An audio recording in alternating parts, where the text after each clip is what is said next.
Bueno, bienvenidos a esta nueva charla. Yo soy Claudia Terral, de Eventos y Cursos del Colegio Profesional Inmobiliario, y les doy la bienvenida a, como decía, reitero, la nueva charla de modificaciones al Código de Urbanismo y Ley de Plusvalía, y tenemos el honor de presentar a nuestro disertante. Previamente, bueno, ahora ahí está. Y justamente nos dará la bienvenida en principio nuestro presidente del Colegio Profesional Inmobiliario de la Ciudad de Buenos Aires, corredor inmobiliario Armando Pepe. Buenas tardes, muchas gracias. Armando. Acá estoy. Bueno, buenas tardes a todos. Iniciamos el ciclo 2021 de seminarios de nuestro querido colegio y muy felices por lo que pasó en el 2020. No por lo que hemos vendido, pues nadie vendió nada, pero muy contentos por estos seminarios. Realmente me impresionó, me alegró, me emocionó que terminamos el año con 111.457 personas que asistieron a todos los Zoom que ha organizado el colegio. Ustedes saben que esto se ve por Zoom y además por YouTube en directo también, que lo ven incluso colegas de todos los colegios del interior del país que conforman COFESI, que es el Consejo Federal de Colegios Inmobiliarios. Esperando que termine esta cuarentena eterna y esta pandemia, por Dios, y que podamos volver a vernos en el colegio. Realmente a mí me causa mucha tristeza cuando voy al colegio en esta época de cuarentena, pandemia, que voy una vez por semana, un par de horas, y ver nuestro salón inmenso de actos. Cada vez lo veo más grande, porque está vacío desde marzo del año pasado, que no hacemos absolutamente ningún evento en el colegio. Esperemos y roguemos todos que podamos volver a hacerlo. El mercado inmobiliario, todos saben cómo estamos. Se cerró el 2020 con 18.900 escrituras en la ciudad de Buenos Aires, según informe del Colegio de Escribanos. Eso representa unas 1.630 escrituras mensuales. Si tomamos en cuenta que hay 2.500 escribanos y que somos 8.240 matriculados, eso nos da un panorama realmente dantesco para el sector inmobiliario. Además, terriblemente afectados con estos DNU que ha seguido dictando el gobierno nacional y el presidente de la República especialmente, prorrogando automáticamente o casi automáticamente todo el DNU que dictó en el mes de marzo. Ese de mes de marzo todos pensamos que no estaba mal porque nos enfrentábamos a algo nuevo por primera vez en el mundo, una pandemia como esta, y todos pensamos, bueno, esto termina enseguida, y no terminó. Todavía seguimos en pandemia, con una cuarentena un poquito más light, muy preocupados por el rebrote que pueda venir, pero realmente el año pasado fue un año muy, muy complicado para todos nosotros como corredores inmobiliarios, para el sector inmobiliario, la construcción. No tenemos créditos en el país, no existen absolutamente. Aunque el ministro del Hábitat, el señor Ferraresi, anunció el 28 de diciembre por Radio Mitre que iban a dar créditos a 50 años en pesos. Y también ese día anunció que iban a construir 70.000 viviendas por año. Yo me puse a preguntarle a este señor que me responde todo, que es el señor Google, y en Google veo que los dos países en el mundo que tienen el mayor plazo en créditos hipotecarios son España y Estados Unidos, con 30 años. Y la única vez que en la Argentina se construyeron 90.000 viviendas en un año y medio fue en el plan quinquenal de Juan Domingo Perón en 1946. Entonces, no sé cómo va a llegar el señor ministro a construir esas viviendas que dice. Incluso hace pocas horas ha dicho que de acá a diciembre va a construir 120.000 viviendas. No sé cómo lo va a hacer. Nosotros tenemos pedida audiencia con el ministro Ferraresi, no solamente desde nuestro colegio, sino del Consejo Federal de Colegios Inmobiliarios, desde que él asumió. Todos saben los matriculados que nos reunimos con la arquitecta Bielsa, que era la anterior ministra del Hábitat, en febrero del 2020, y después nunca más tuvimos noticias de ella, nunca más nos atendió, nunca más nos dio ninguna respuesta. Pero pues, pongámosle onda, yo pienso como corredor inmobiliario que soy, igual que todos ustedes, hay elecciones en octubre. Yo creo que este gobierno algo va a flexibilizar, algo va a tener que hacer, porque en octubre hay elecciones y siempre que hay actos eleccionarios, los gobiernos de turno tiran algunas zanahorias a la sociedad para que se puedan mover y poder obtener buenos resultados en el acto electoral. Así que esperemos, seamos optimistas. Lo más importante que tenemos que cuidarnos todos, y mucho. Hoy lo más preciado que podemos tener los seres humanos, no solamente de Argentina, sino del mundo, es estar sanos y vivos, o vivos y sanos, pónganlo en el orden que quieran.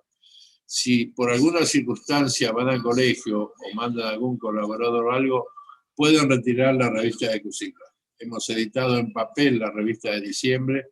Ustedes saben que todo el año pasado se hizo online la revista. Esta la hemos editado en papel, una hermosa como siempre, y en la tapa un dibujo de Clorindo Testa, el gran arquitecto artista de Argentina, de la Biblioteca Nacional. Así que esta la pueden retirar del colegio cuando quieran. Muchos de ustedes me llaman y me dicen, llamo al colegio y no contesta. Estamos trabajando todos los días, pero con la mitad del personal. La mitad del personal trabaja online, el resto trabaja de colegio. Y enero, febrero, marzo hay muchísimos llamados por los colegas por el tema del pago de la matrícula, para adherirse a los planes de cuotas y demás. Estamos atendiendo, no es que no hay nadie en el colegio, pero a veces cuando Lizzie atiende el conmutador no puede atender 10 llamadas a la vez. Y yo he estado ahí con ella y está sonando 10 líneas, 10 llamadas. Insistan que los van a atender porque están todos online para atender a los matriculados. Sigue funcionando perfecto el departamento legal con la doctora Migale al frente y el área de matriculación con Federico Conte, o fiscalización con Roberto Kotlar, todos trabajando a full. El 24 de febrero tenemos una nueva jura con 60 nuevos matriculados que van a jurar el 24 de febrero. Así que bueno, el colegio sigue trabajando. Para mí, más que un gusto, es un placer, porque es mi amigo, el arquitecto Alberto García, nos va a seguir contando lo del código, porque ya lo escuchamos el año pasado unas cuantas veces con el código, y ahora se implementaron una cantidad de modificaciones nuevas que se han ido implementando, modificaciones a partir de que salió el código de edificación. Así que lo vamos a escuchar a Alberto con mucho gusto. Ahí en tu nombre, Alberto, pusieron Garcías. No es con ese final, es García nada más. Y como dijo Claudia, Alberto con su esposa son los que dan las clases de italiano del colegio, ¿no? Que siempre yo digo como broma, es una incongruencia de nuestro colegio que alguien que se llama García da clases de italiano. Pero han tenido un gran éxito, la gente está muy contenta, muy feliz con todas las clases que han tenido de italiano. Alguien pone acá, pero no les contesto, un segundito nada más. ¿Cómo está el amparo solicitado por la ley de alquileres? No ley de alquileres. Supongo que te referís a la 58-59, la ley Larreta. Estamos esperando el fallo y la respuesta, el fallo, sea positivo o negativo, del Tribunal Superior de Justicia de la Ciudad de Buenos Aires. El Tribunal Superior de Justicia, como la Corte Suprema de Justicia de la Nación, no tiene tiempo para poder contestar. O sea, no hay un plazo que se vence y tiene que contestar sí o sí, como pasa en los tribunales comunes ordinarios. Así que estamos a la espera que el Tribunal Superior dicte sentencia. El 1 de julio del 2020 mandamos con el doctor Irigoyen un escrito online al Tribunal Superior pidiendo la urgente apertura de la feria para dictar sentencia. Nos contestaron inmediatamente que no era necesario abrir la feria porque el tema estaba para dictar sentencia. Julio 2020, y seguimos esperando. Bueno, los saludo a todos nuevamente. Saben que, como siempre, estoy a disposición de todos los matriculados. Todos tienen mi teléfono, me llaman todas las veces que quieran. Yo estoy acá. No tengo tantas ventas, así que tengo tiempo para atender a todos mis amigos y colegas. Alberto, el auditorio es tuyo y nuevamente felicitaciones por la gran convocatoria que tenés cada vez que das una charla de estas.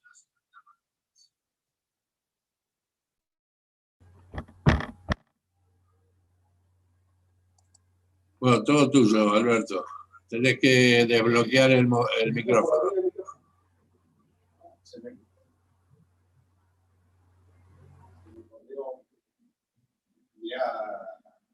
Desbloquear el micrófono. Sí. Ya.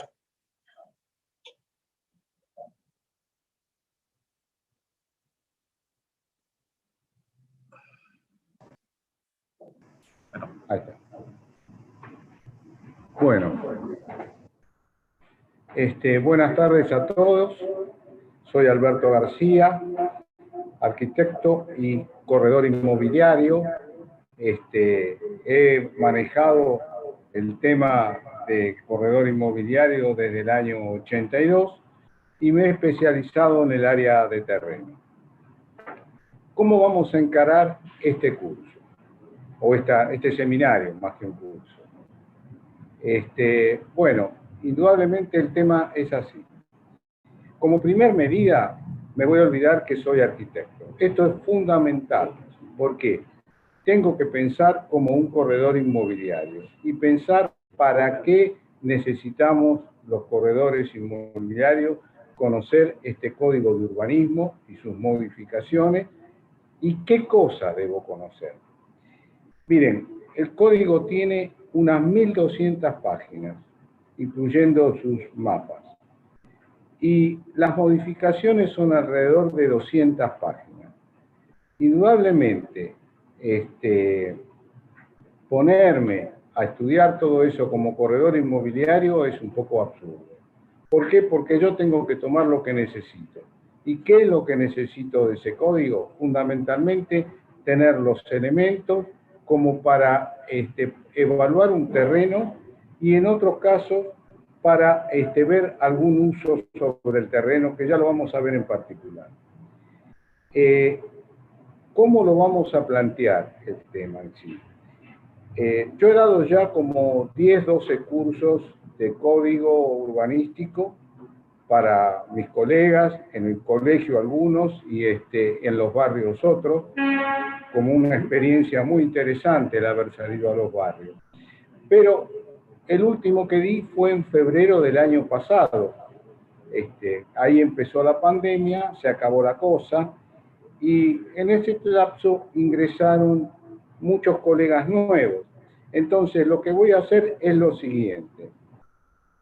Yo voy a dar un pantallazo del código muy rápido para quienes no tienen noción y voy a irme echando en la charla las modificaciones.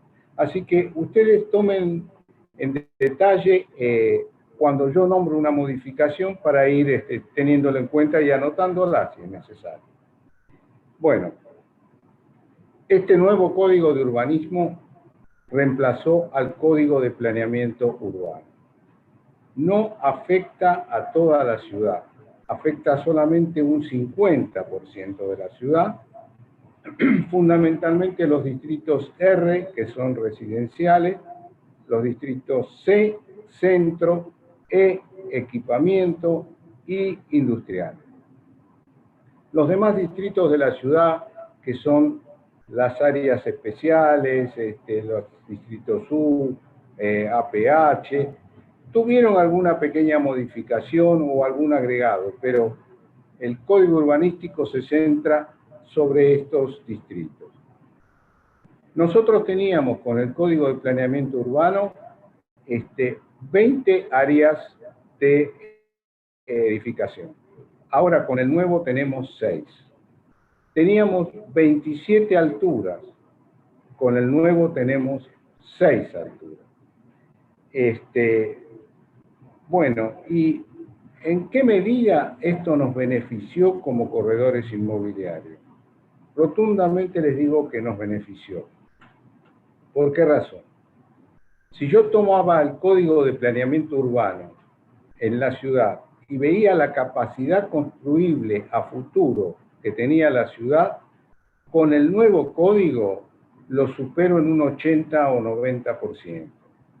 Es decir, ese 80-90% que se incrementa de posibilidad constructiva es trabajo que nos va a permitir realizar ese incremento como corredores inmobiliarios.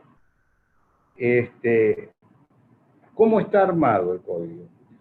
El código, yo entro en el código y las distintas áreas de las que estoy nombrando están marcadas con colores. Es decir, yo veo un color, al lado hay un listado con colores donde me dice, de acuerdo al color que yo estoy mirando, a qué área corresponde. Y además, hay unas zonificaciones marcadas con líneas que son lo que se llaman áreas de mistura. Esas zonas de mistura son 4. 1, 2, 3 y 4. Y el tema es así. Si yo lo analizara por el lado de comercios, en el área de mistura 1 tendría los comercios de uso diario. Y en el área de mistura 4 tenía comercios ya de uso metropolitano y con el agregado de depósitos, por ejemplo. Otro detalle importante del Código de Planeamiento Urbano y el Código Urbanístico es que el de Planeamiento Urbano estaba armado con movimientos dentro de la ciudad rápido, por eso las autopistas. En vez, este código tiende, primero, a que se generen zonas donde cada persona pueda desarrollar toda su vida en esa pequeña zona sin tener que trasladarse en la ciudad. Eso es importante. Y la otra cosa importante de este nuevo código es que tiende a homologar las distintas áreas. Es decir, si yo tomo una manzana, que esas manzanas tengan la misma altura, unificarlas, ¿no? Bueno. Les dije que en el tema de las misturas están marcadas con una línea creando zonas, creando un área. ¿Para qué las necesitamos? Si yo estoy hablando de un terreno, averiguo cuál es el área de edificación, que digamos la zona, el sistema de edificación que se me permite, y averiguo también cuál es la mistura. La mistura me va a permitir, por ejemplo, si aparece un comprador para ese terreno y me dice, bueno, yo quiero hacer una escuela en ese terreno. Yo tengo el área de mistura, supongamos que sea la 3, entro en el código, en el área de uso. Las misturas en el área de uso están divididas en 9 zonas. Busco la zona de educación, hay educación, residencial, esparcimiento, son 9 zonas. En este caso tomaría la zona de educación y para el área de mistura que elegí me va a decir si me permiten o no hacer una escuela y si la permiten me dan condicionantes, por ejemplo, superficies máximas o cercanías, o que no pueda haber cercanías a determinadas cosas, o que tiene que tener un área de estacionamiento. Bueno, eso lo pueden ver ustedes sin mayor problema. Para la otra cosa que yo voy a usar la mistura es a nivel micro, si aparece un comprador para un local y me dice, bueno, yo quiero poner una ferretería, hago el mismo procedimiento, nada más que en la parte de uso voy a entrar a la parte comercial y me va a decir si me permite colocar o no una ferretería. Bueno,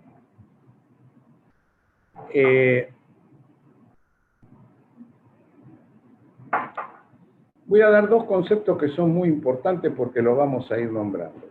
Ustedes tienen que acostumbrarse a tomar la terminología propia del código. ¿Por qué? Porque cuando ustedes tengan un cliente, ese cliente que va a ser un profesional de la construcción, es conveniente que ustedes le hablen en el mismo idioma. Como a nosotros nos gusta que nos hablen en nuestro idioma. Yo siempre digo, cuando voy a ver a un médico, le digo, doctor, hábleme en el idioma que yo entiendo. El primer concepto es la línea interna de basamento. La línea interna de basamento, o mejor dicho, vamos a empezar por la línea de frente interno. La línea de frente interno es una línea que es paralela a las líneas oficiales, que antes se llamaba línea municipal, de una manzana, y pasa a un cuarto de la distancia que existe entre las dos líneas municipales opuestas. Ponemos un ejemplo para que no quede duda. Tomo una manzana de 120 metros por 120 metros. La cuarta parte es 30 metros. O sea, yo voy a tener una zona marcada por una línea que pasa a 30 metros de todas las líneas municipales, generando una zona en el centro que será de 60 por 60, porque tengo 30 metros a la primera línea, 30 metros a la de abajo, me quedan 60. Es decir, me generó un área de 60 por 60. Después tengo la línea interna de basamento, que es similar, pero en vez de pasar a un cuarto, pasa a un tercio. O sea, en una manzana de 120 por 120, un tercio de 120 es 40. Va a estar pasando a 40 metros de las líneas municipales, generando un área central también de 40 metros por 40 metros. Esos datos, ¿por qué los planteo? Porque van a ver ustedes que esto va a aparecer en toda la charla. Vamos ahora a las distintas zonas de edificación. Esas zonas de edificación se llaman áreas de edificabilidad o áreas de sustentabilidad o corredores. Dijimos que teníamos 6. 4 son los más altos y 2 los más bajos. Arranco con el primero y el más importante, que se llama corredor alto. El corredor alto está en correspondencia con las grandes avenidas y las condiciones que plantea son las siguientes. Tiene una altura máxima de 38 metros la edificación que se puede hacer ahí. Cuando yo hablo de altura máxima, estoy hablando de la altura que va a desarrollar el edificio a nivel de la línea municipal. ¿Por qué marco específicamente eso? Porque además van a existir otros incrementos de altura en función de retiro que puedo hacer desde la línea municipal. Entonces, 38 metros de altura. En la planta baja, los primeros 8 metros de desarrollo del edificio deben tener una altura mínima de 3 metros, tomados como base desde la vereda, el nivel de vereda. ¿Y por qué esto es así? Ustedes deben haber visto en la ciudad muchos edificios que para ingresar al mismo hay que bajar unos escalones. Eso se hacía para poder a lo mejor lograr algún jueguito y ventaja en las alturas del edificio. No se puede hacer más. Puedo construir mi edificio hasta la línea de frente interno. Y puedo construir hasta la línea interna de basamento, algo que se llama basamento, que es un bloque en la parte inferior del edificio que sobresale del edificio. En este corredor alto tiene un basamento de 6 metros. Además, tiene 2 retiros. Un primer retiro de 2 metros desde la línea municipal con una altura de 3 metros. Es decir, se me va a generar una planta retirada de 3 metros de altura que va a tener un balcón corrido, por decirlo así, en el frente del edificio de 2 metros. Luego tengo un segundo retiro que está a 4 metros de la línea municipal, o sea, a 2 metros del primer retiro y a 4 metros de la línea de frente interno, o sea, del contrafrente del edificio. Dicho de otro modo más simple, este nivel, que va a tener 4 metros de altura, va a tener un balcón terraza al frente de 2 metros y en el contrafrente una terraza de 4 metros por todo el ancho del edificio. El segundo corredor, que se llama medio, es exactamente igual, tiene las mismas características, salvo que la altura máxima es 31,20. El tercero, lo estoy haciendo más o menos rápido para hacer un pantallazo y avanzar sobre las modificaciones. El tercero se llama Unidad de Sustentabilidad de Altura Alta, USAA, 2 veces A. Tiene 22,80 de altura, también los primeros 8 metros de planta baja tienen que tener 3 metros libres. Puedo edificar el edificio hasta la línea de frente interno, no tiene basamento y tiene 2 retiros. El cuarto se llama Unidad de Sustentabilidad de Altura Media. Este tuvo un cambio. Acá hablamos ya de la primera modificación. La altura anterior era de 16,50 y ahora la modificación le permite una altura de 17,20. Ustedes dirán, ¿por qué? Con los 16,50 de altura, cuando yo dividía esa altura por la altura de cada uno de los pisos, me daba que podía hacer planta baja, 4 pisos y una parte de un piso. Con los 17,20 yo voy a poder hacer planta baja y 5 pisos. Acá ya tenemos una modificación. Ahora ustedes piensen desde el punto de vista del constructor, del desarrollador, que en todo este lapso que ya lleva el código presentar un plano, y a lo mejor lo están haciendo con las condiciones anteriores. Entonces, estos cambios lo que generan son superficies que se pierden y plata que se pierde, ¿no? Pero bueno, es así. Esta USAM tiene en la planta baja, en vez de 3 metros de altura libre, tiene que ser 2,60 en los primeros 8 metros. Tiene también 2 retiros. Vamos ahora a las unidades bajas de construcción. Se llaman Unidad de Sustentabilidad de Altura Baja. Tenemos 2. La primera más importante se llama Unidad de Sustentabilidad de Altura Baja 2. Esta tuvo una modificación. La altura máxima es de 11,60 y antes tenía 11,20. En realidad, esta zonificación nació con 10,50 de altura. Después la pasaron a 11,20 y ahora la tenemos en 11,60. Bueno, cabe la misma acotación que dije antes con estos cambios, ¿no? Indudablemente. Acá tiene una particularidad, que el edificio, en vez de poder llegar hasta la línea de frente interno, puede llegar hasta la línea interna de basamento. O sea que permite un mayor desarrollo en planta para este tipo de unidades. Tiene un solo retiro, no 2 retiros.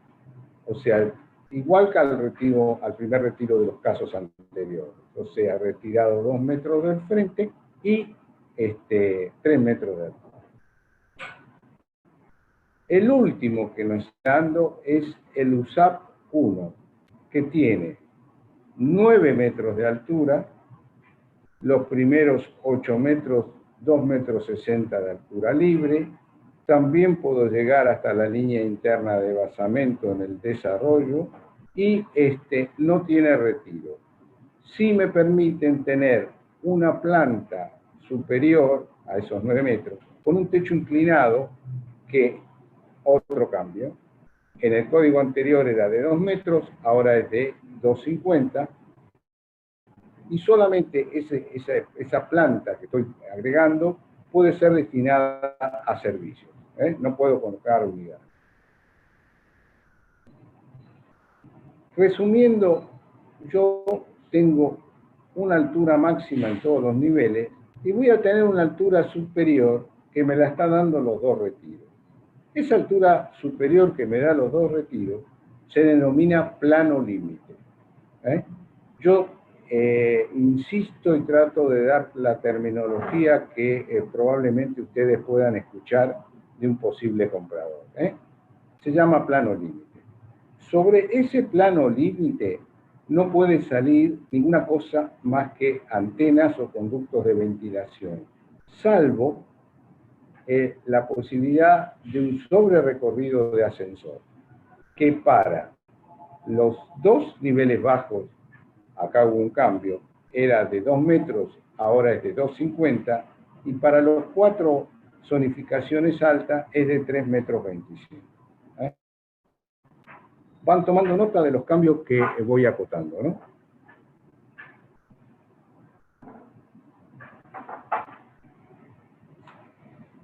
Aparece otro cambio importante, muy importante, y es el siguiente.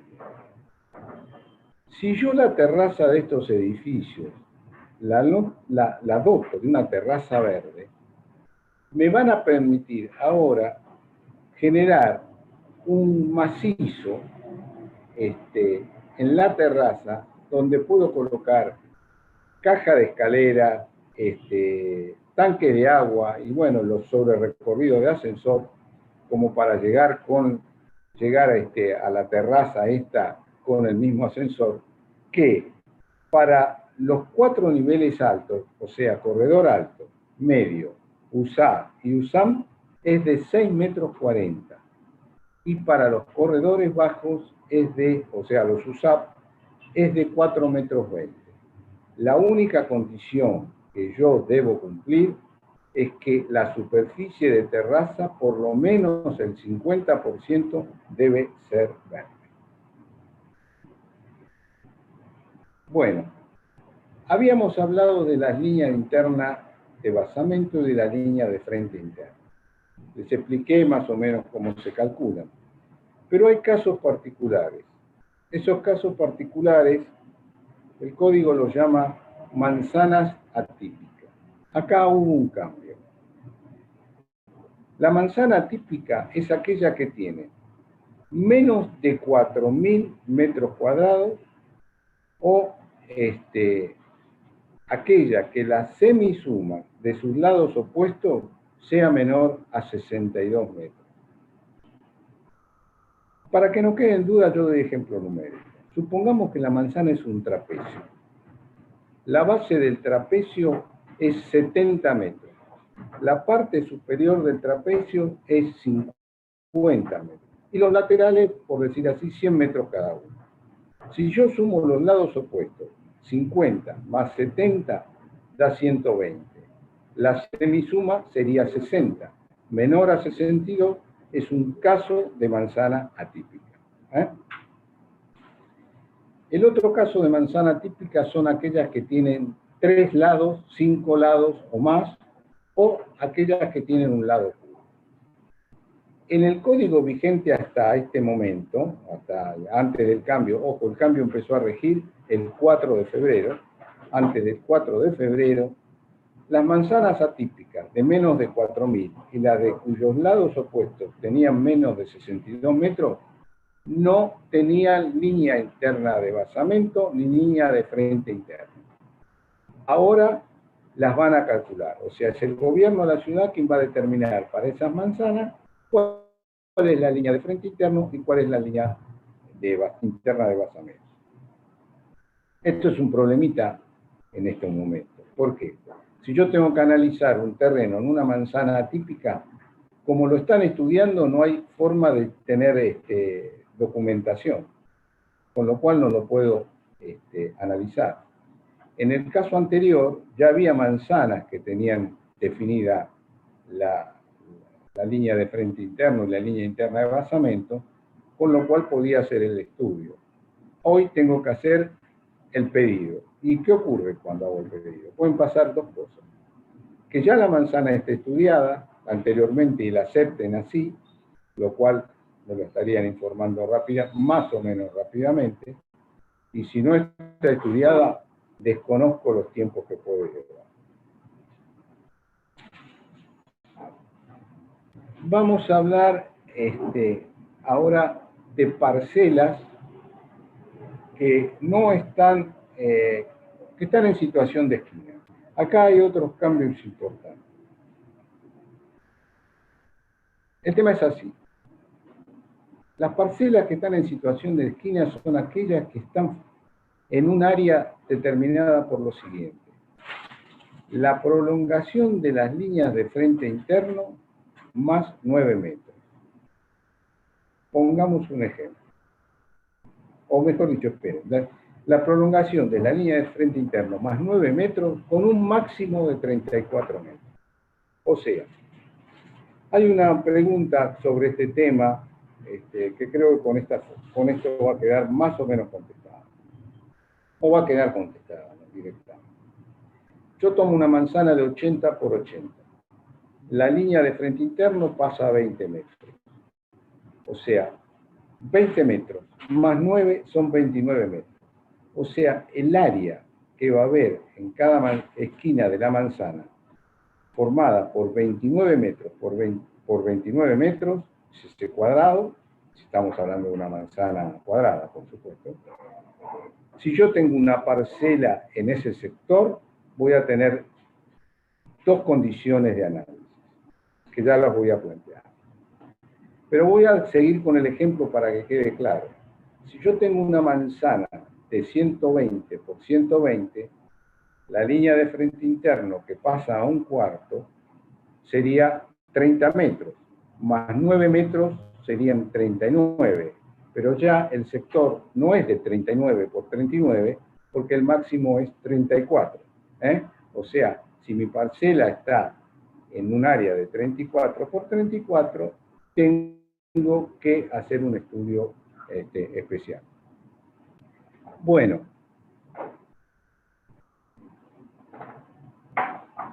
¿cuáles son las modificaciones?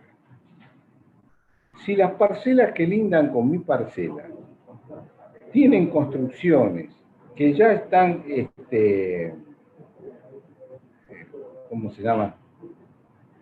Ahí no me sale el nombre.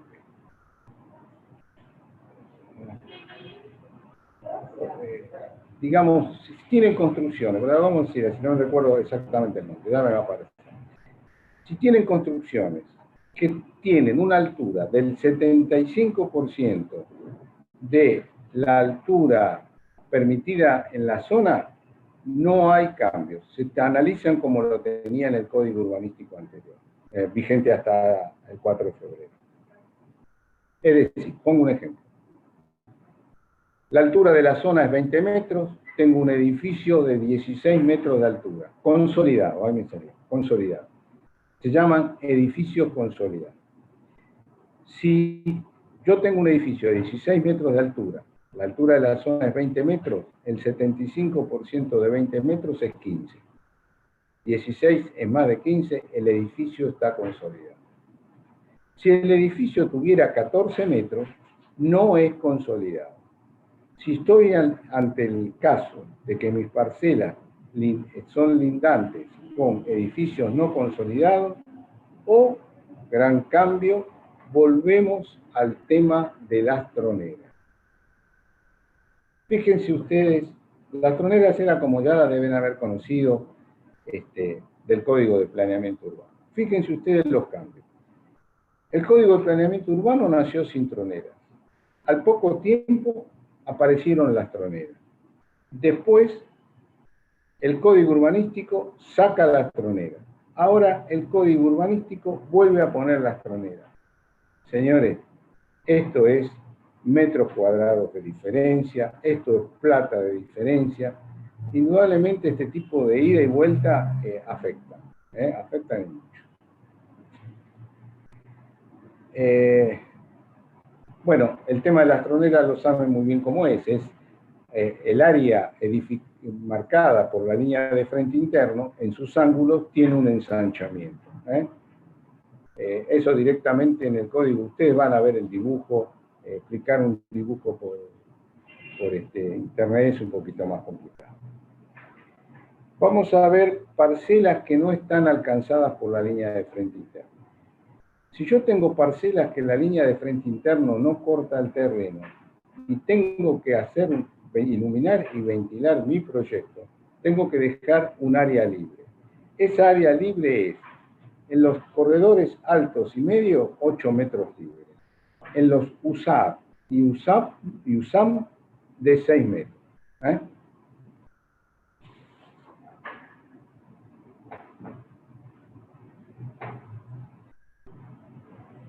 Otro cambio que se ha producido. La línea de frente interno y la línea interna de basamento, cuando es irregular, ya sea quebrada o inclinada, puede ser compensada. Vamos a hacer un ejemplo. Yo tengo un terreno rectangular que mi línea de frente interno pasa en forma diagonal cortando al terreno. Supongamos que sobre una medianera me lo corta a 15 metros y sobre la otra medianera me lo corta a 13. Yo puedo regularizar esa línea para que quede paralela a la línea municipal y la hago de 14 metros. Bueno, lo mismo pasa con la línea interna de basamento, salvo que, modificación actual, en el caso de los distritos USAP, ya sea el 1 y el 2, si la línea interna de basamento, porque hasta la línea interna de basamento llega el edificio en estos distritos, es inclinada o irregular, no la puedo compensar. Otro cambio importante. Fíjense ustedes, y acá voy a dar un ejemplo de cómo tenemos que pensar los inmobiliarios.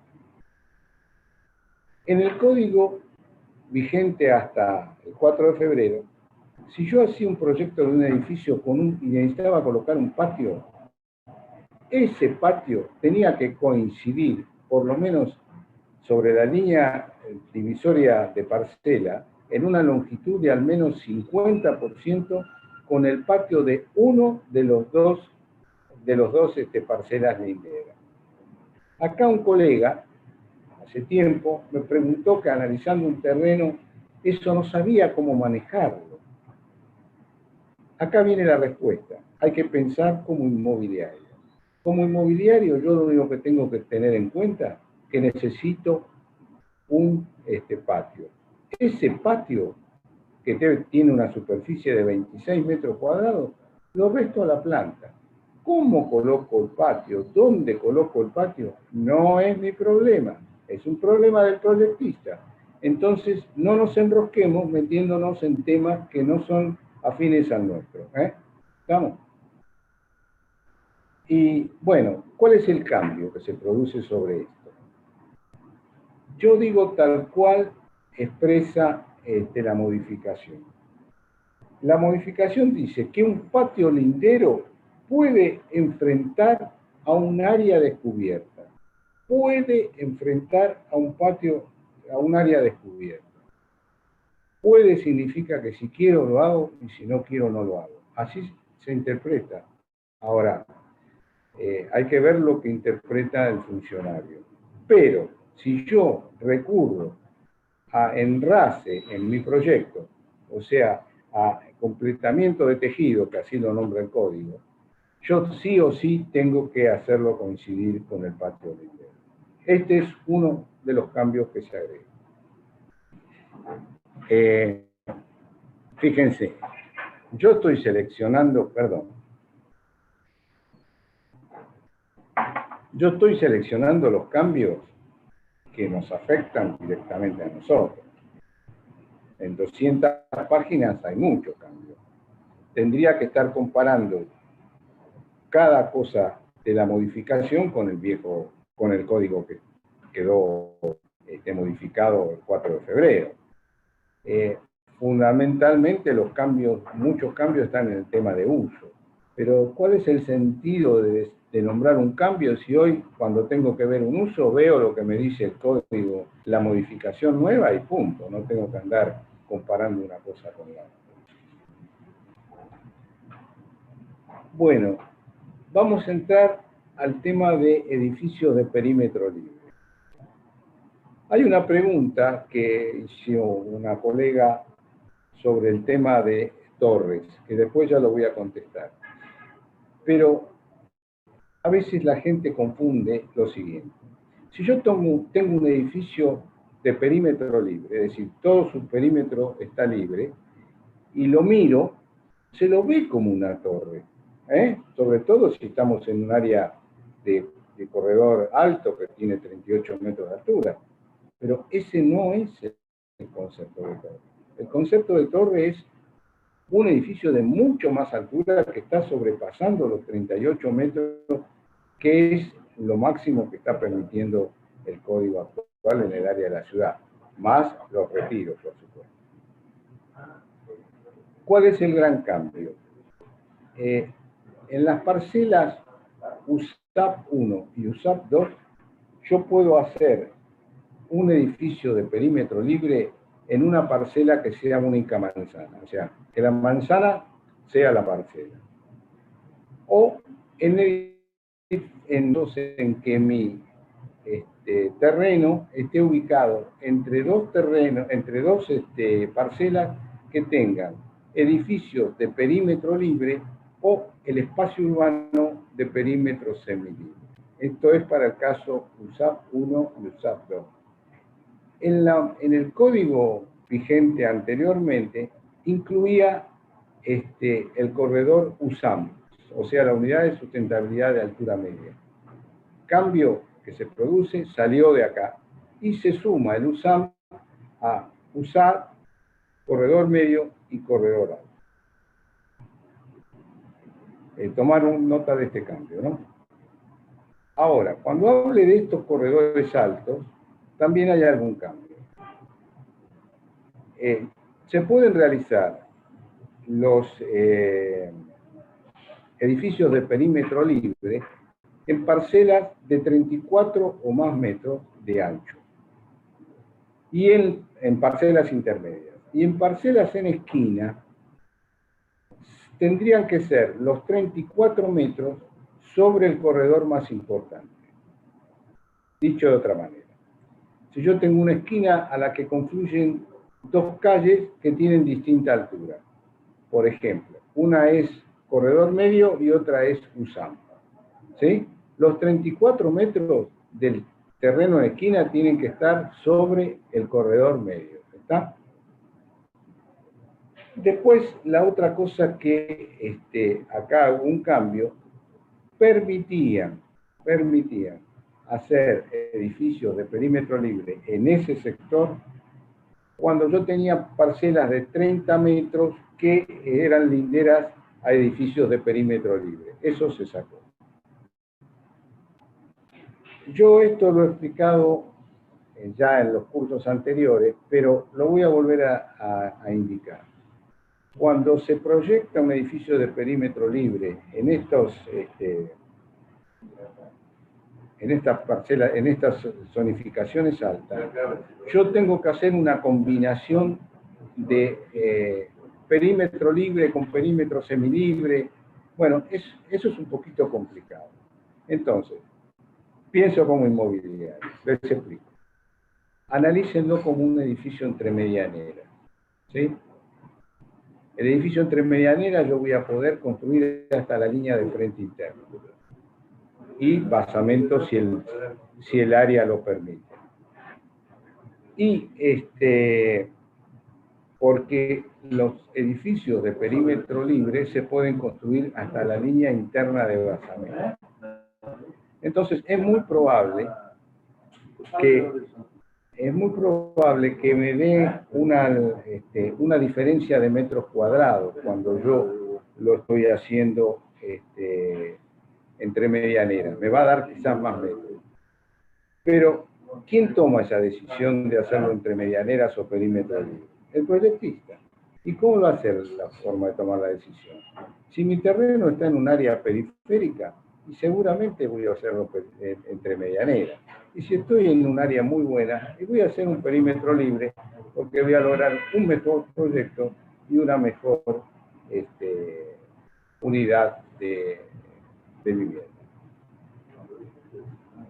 Otro cambio importante es que acá ya determina las alturas máximas de los edificios de perímetro libre. Presten atención porque esto es importante. En el caso de corredor alto, la altura máxima es 45 metros. En corredor medio, la altura máxima es 38 metros. En USAP la altura máxima es 29. En USAM, la altura máxima es 24,20. En USAP-DOC, la altura máxima es 14,60.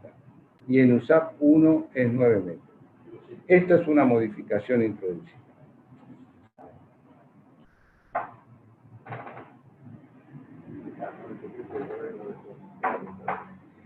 En el caso de edificios de perímetro semilibre, la gran modificación dada es la siguiente. El área que me determina la expansión o la ventilación del edificio de perímetro libre estaba dada en función de las áreas de edificación.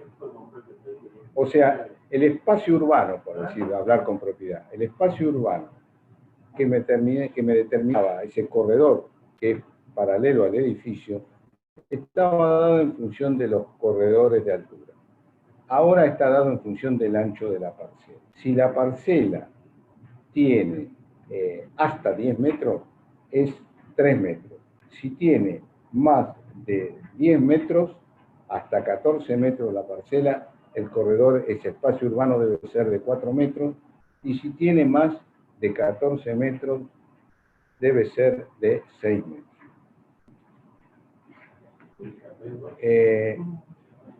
También los edificios de perímetro libre se pueden construir hasta la línea interna de basamento. Pero cuando yo me estoy adosando a un edificio entre medianeras, yo tengo que realizar la construcción del edificio de perímetro libre hasta la línea de frente interno del edificio de medianera, y para llegar a la línea interna de basamento me tengo que separar 3 metros en la medianera. Si el edificio es más importante, si la parcela es más de 10 metros, me tengo que separar creo que 4 metros. Bueno, pasamos al tema de tejido. Completamiento de tejido, lo que nosotros llamamos comúnmente el RAS. Acá, los edificios que se encuentran o las parcelas que se encuentran entre edificios de igual altura, no ha tenido cambio. No ha tenido. Sí ha tenido cambio cuando yo me encuentro en edificios de distinta altura. No son grandes los cambios, es más, simplificó la cosa. La vamos a poner con números. Si yo tengo una parcela de 10 metros, cuya altura del lugar me permite 20 metros, y tengo un edificio a mi derecha de 30 metros y otro a la izquierda de 25 metros, yo voy a poder igualar los 25 metros en una longitud de frente de 3 metros y el resto voy a poder hacerlo de 30 metros. Si yo estoy en una parcela que tiene más de 10 metros, pero menos de 26, pongamos 21 metros. El tema es así. Yo voy a poder igualar la altura del edificio más bajo, o sea, 25 metros, en 1/3 del ancho de la parcela. O sea, si la parcela, vamos a poner que la parcela tenga 21 metros. 1/3, 7 metros. 7 metros va a ir con 25 metros de altura y 14 metros con 30 metros. Si estoy en una parcela de más de 26 metros, el tema es distinto. Voy a poder igualar el de 25 metros en un desarrollo de 8 metros de frente. Voy a poder igualar la altura del de 30 metros también en un desarrollo de 8 metros de frente, y lo que me queda en el medio va a tener que ir con la altura del lugar. Pongamos un ejemplo, 30 metros mi parcela, 8 metros van a ir de 25 de altura, 8 metros van a ir de 30 metros de altura, 8 más 8, 16, a 30 me quedan 14 metros, esos 14 metros van de 20 metros de altura.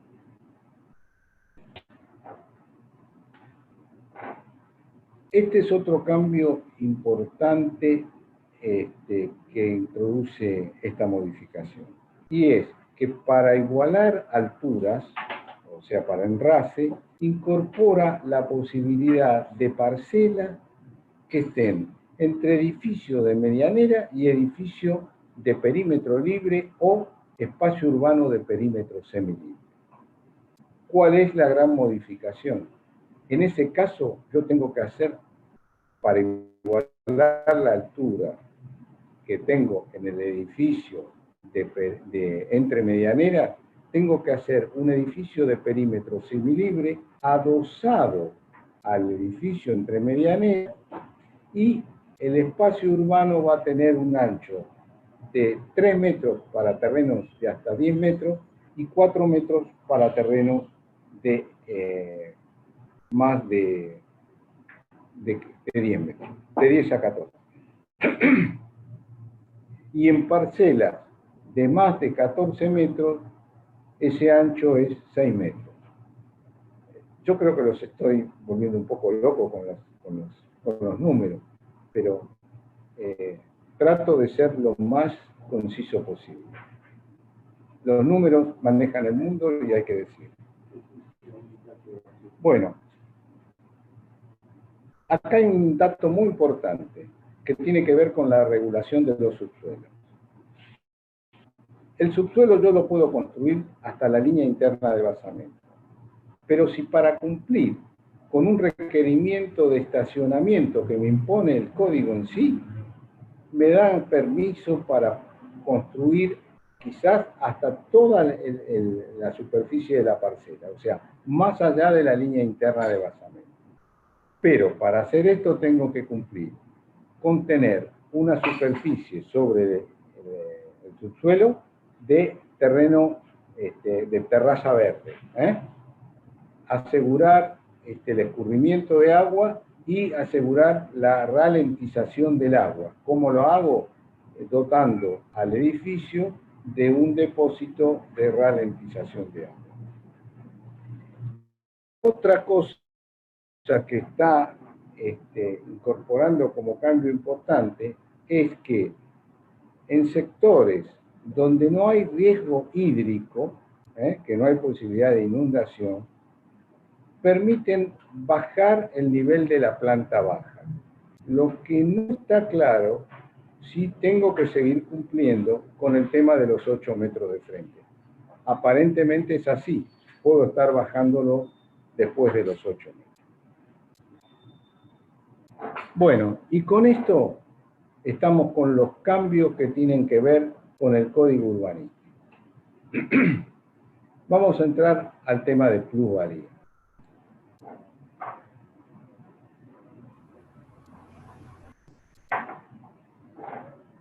Para los que no tienen noción del tema, llamémosle los nuevos colegas que se incorporaron este año, plusvalía es plusvalor, es un valor agregado. Ese valor agregado, yo les he explicado cómo se da. Dijimos que el nuevo código está permitiendo un 80 o un 90% más de superficie. Bueno, por esa plusvalía que yo puedo realizar, el gobierno de la Ciudad de Buenos Aires me va a cobrar un derecho. Pero ¿cómo se calcula la plusvalía? Esto es importante que lo conozcan. El tema es así. Yo proyecto mi edificio con las condiciones que me permite el código, calculo la superficie cubierta. Cuando digo superficie cubierta es todo, de la planta baja para arriba, el subsuelo no, de planta baja para arriba, la calculo. A esa superficie cubierta le resto la superficie de balcones, y en los distritos USAM y USAP le resto la superficie de planta baja, con lo cual me da una superficie que va a tomar parte de una fórmula. A esa superficie yo le resto la superficie que me permitía calcular, realizar el código de planeamiento urbano en función del FOP, y ese plus es la superficie de plusvalía.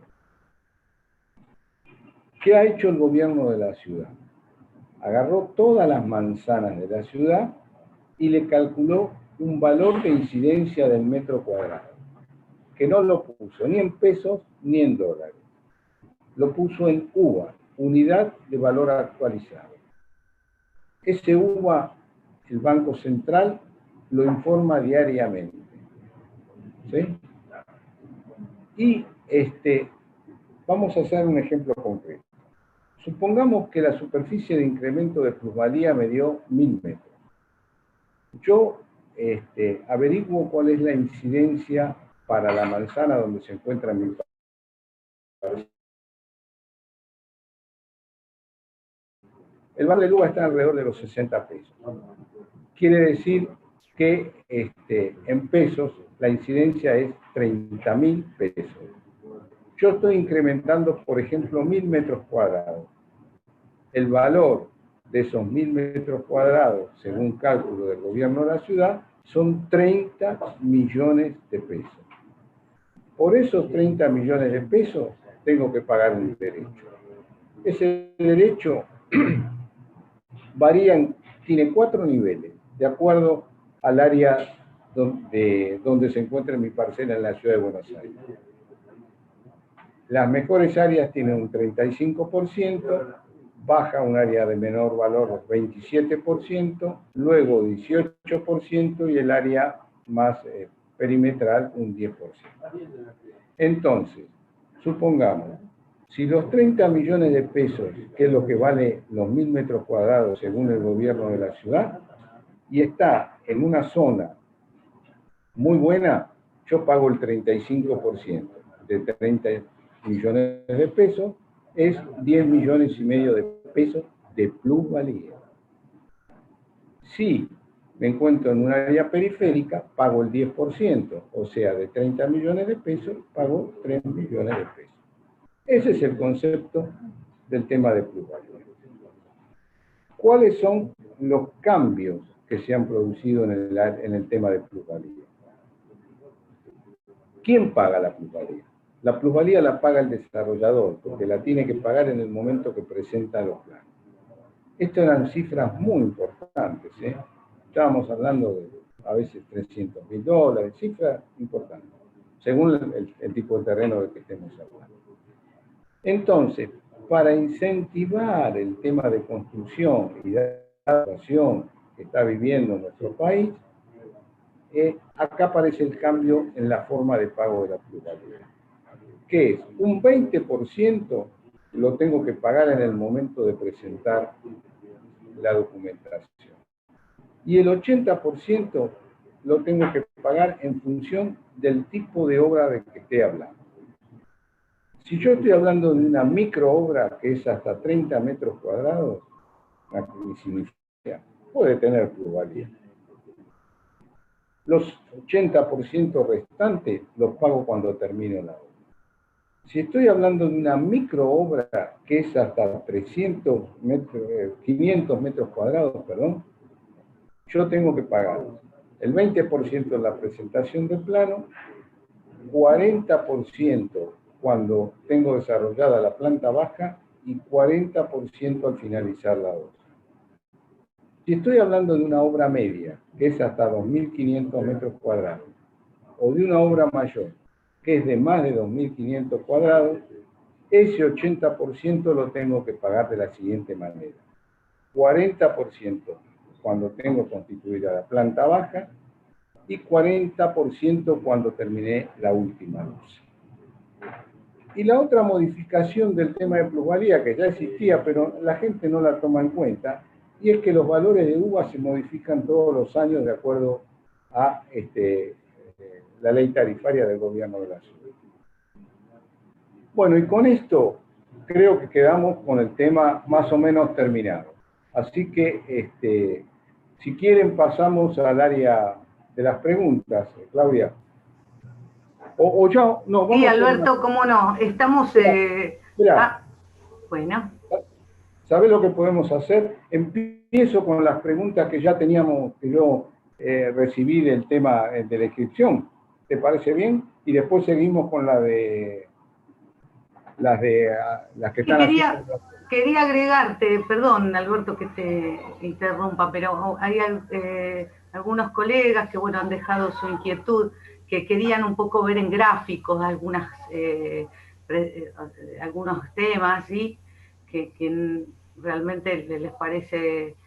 Tengo, no sé, de tu otra charla, si querés te puedo pasar alguna. No. El gráfico lo tienen que ver en la ley de modificaciones. Ahí tienen los gráficos. Directamente van a la ley de la modificación, que es la ley 6323, y ahí tienen los gráficos para las distintas cosas que yo he explicado. Bueno. Claro, quedó claro. Contesto alguna de las preguntas. Una pregunta es ¿qué pasa con los pasajes A26? No pasa absolutamente nada. Ahí no hay cambio.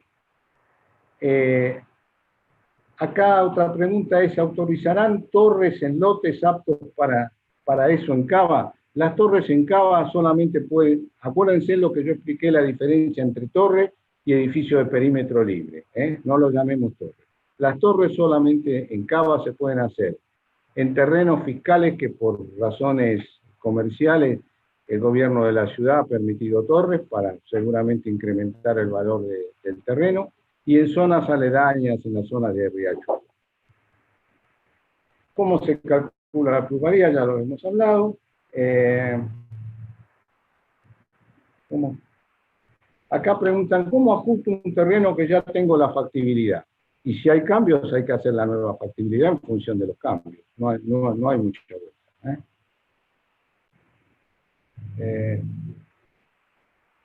El tema de áreas, de cómo enfrentar áreas descubiertas, ya también lo contesté. En parcela, esta es importante, ¿en parcela con profundidad menor a 16 metros puedo ocupar todo el terreno? Sí, puedo ocupar todo el terreno, pero si necesito iluminar y ventilar, tengo que dejar la superficie que ya habíamos hablado en los casos de que si estamos hablando de línea de frente interno, que ya las nombré, y si estamos hablando de línea interna de basamento, lo que me determina cuando la línea interna de basamento no corta el terreno. Bueno, ¿cómo hacer un cálculo aproximado de metros vendibles? Y no, así un cálculo, no existe el cálculo aproximado, hay que hacer el estudio completo, no hay un cálculo aproximado. Bueno, y las demás preguntas yo creo que las contesté durante la charla. Ahora, si hay alguna pregunta...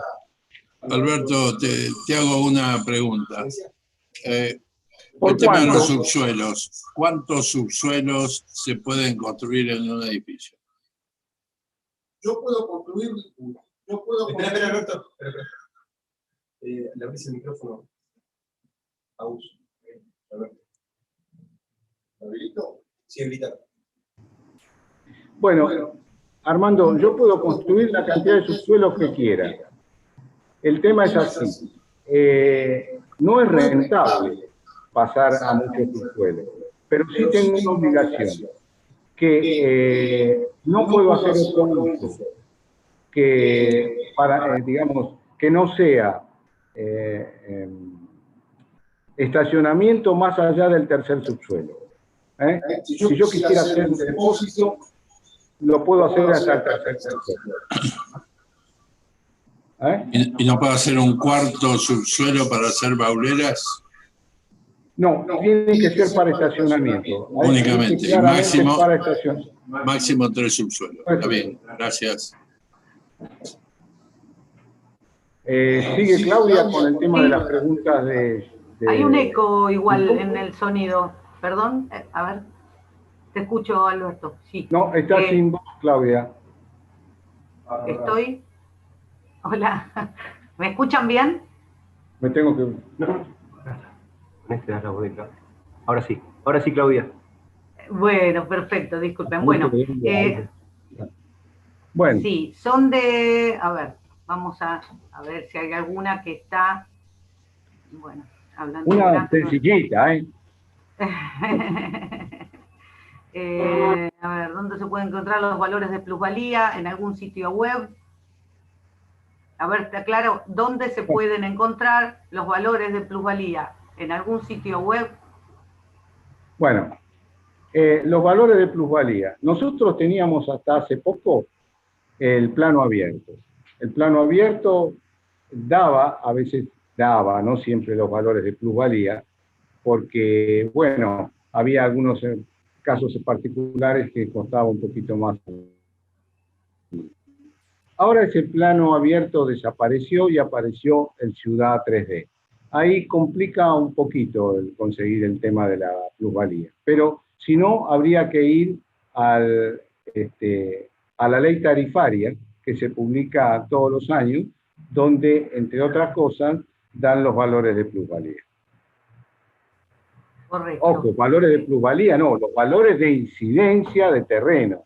El valor de plusvalía es motivo de un cálculo, es motivo de arrancar con la incidencia más el porcentaje de derecho que tengo que pagar y la superficie que estoy incrementando. O sea, no hay un valor de plusvalía general. Cada caso es un valor de plusvalía.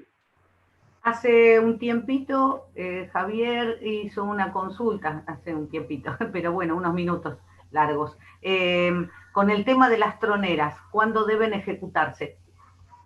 Lo expliqué en la charla. Lo expliqué en la charla. Quería que se pudiese repetirlo, reiterarlo.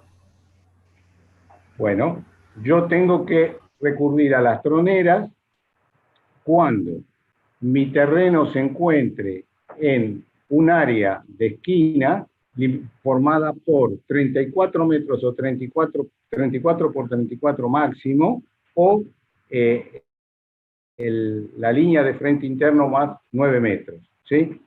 Y que mis parcelas linderas sean edificios no consolidados. Ahí tengo que recurrir a las troneras. Bien. Sí, estoy un poco leyendo en vivo, perdón, ¿sí? ¿Cómo? A ver, hay una que dice, si se puede reiterar la diferencia entre torre y edificio de perímetro libre. Bueno, los edificios de perímetro libre se ven como una torre, pero tienen una altura máxima ya estipulada, que yo di, de acuerdo al área de edificabilidad, cuál es la altura máxima. Pero la torre supera estas alturas máximas, es de mucho más altura. La máxima es 45 metros en un corredor alto. La torre va a poder tener más de 45 metros, pero no se puede hacer en cualquier lugar de la ciudad. Solamente se permiten las torres en algunos terrenos fiscales, por ejemplo, qué sé yo, no sé, el Tiro Federal, y en áreas que bordean al riachuelo. Sí. Bueno, muy claro. A ver, desde YouTube te voy a hacer una consulta. La consulta es: un lote con disposición aprobada y sin planos aprobados aún. ¿Se puede presentar planos según disposición realizada con el código anterior? Consulta Daniel. ¿Cómo? De nuevo. Vuelvo a leer, perdón. Sí.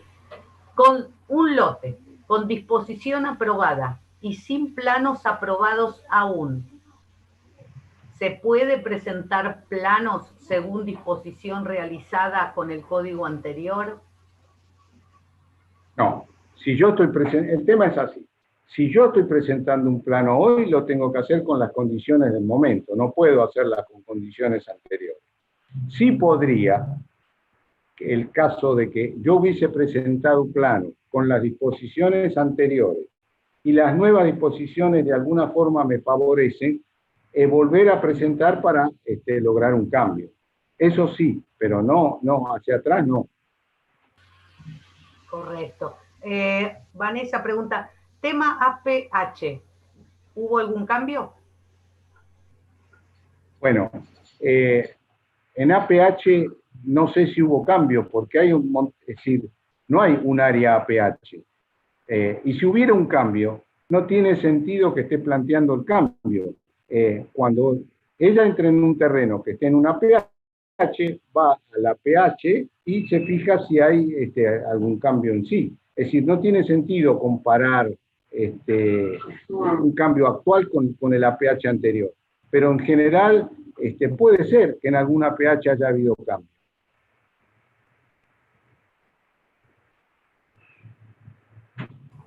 Perdón la demora, arquitecto, estoy viendo en las dos aplicaciones. Bueno, gráficos, bueno, eso están solicitando varios. Los cambios afectan, Felicitas, dice, los cambios afectan si ya se presentaron los planos pero no empezó la obra. Si yo presenté planos y los planos me lo aprobaron con la disposición anterior, no es retroactivo. Es como las leyes. Yo no puedo hacer una ley que sea retroactiva. Bien, Lidia pregunta, ¿el valor UVA depende de la ley tarifaria? El valor UVA sí depende de la ley tarifaria. Es más, es una incoherencia, pienso yo, que se esté dando valores en UVA que se actualizan diariamente y que además la ley tarifaria vuelva a actualizar los UVA. Bien, otra del Zoom. Marcela dice, lotes en esquina, ¿hubo cambios? Expliqué particularmente lo que pasaba en lotes en esquina. Bueno, Alberto, creo que están satisfechas la gran mayoría de las preguntas. Yo te agradezco mucho por haber sido el iniciador de estos seminarios 2021 y seguramente daremos algún otro más durante el año.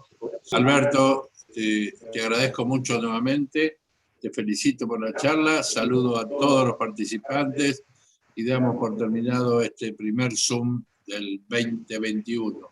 Vamos a tener antes de fin de mes otro Zoom con nuestro colega y amigo Alberto Loyarte sobre alquileres, alquiler paso a paso, creo que es el término de las charlas que da Alberto Loyarte. Así que gracias a todos, gracias Alberto, Claudia, Daniel Gómez como siempre, el operador indiscutido de nuestro colegio, y nuevamente los saludo a todos, que tengan un buen descanso y con ganas de volver a abrazarlos.